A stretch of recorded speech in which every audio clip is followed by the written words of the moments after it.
Hi అండి. Welcome to Durga shorts. అందరికీ good morning. అందరూ ఎలా ఉన్నారు? బాగున్నారా? మేము కూడా చాలా బాగున్నాం. ఇంక ఇవాళ అయితే వంట పని కన్నా ముందు ఫస్ట్ బట్టలైతే చాలా ఉన్నాయండి.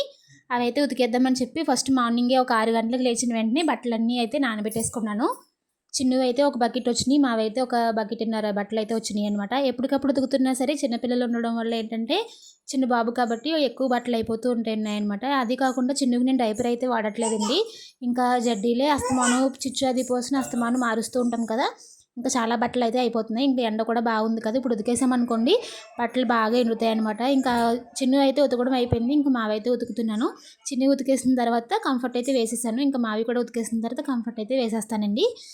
కంఫర్ట్ ఎప్పుడు కూడా నేను ఒక ప్యాకెట్ తీసుకొని కంఫర్ట్ డబ్బాలో వేసి దాని నిండుగా అయితే నీళ్ళైతే నింపుతానండి. అది మనకు ఒక 3 డేస్ 4 డేస్ వస్తదనమాట. కొంచెం మనం కంఫర్ట్‌ని కూడా అలా సేవ్ చేసుకోవచ్చు. కంఫర్ట్ రూ. 4 ప్యాకెట్ అయినా గానీ ఒకసారిగా వాడకుండా, ఒకసారిగా వాడినా కూడా 2, 3 బట్టలకే పడతది. ఇలా అనుకోండి అన్ని బట్టలకి పడతది. ఒక 4 డేస్ అయితే యూజ్ చేసుకోవచ్చనమాట. ఇంకా మగ్గయితే క్లీన్ చేస్తున్నానండి. బకెట్ అయితే తోమడం అయింది. ఇంకా మగ్గయితే క్లీన్ చేయడం ఉందనమాట. కొబ్బరి పీస్ తెచ్చాను కిందకెళ్ళి. ఇంకా 2 బకెట్లు అయితే తోమేసి ఎండలో అయితే పెట్టేస్తానండి. ఇంక మగ్గు కూడా ఇలా నేను వారానికి 2 సార్లు అయితే తోముతాను. ప్లీజ్ మీరైతే మన ఛానల్‌ని సబ్స్క్రైబ్ చేసుకోండి. మధ్యాహ్నం వ్లాగ్‌లో కలుద్దాం. బాయ్.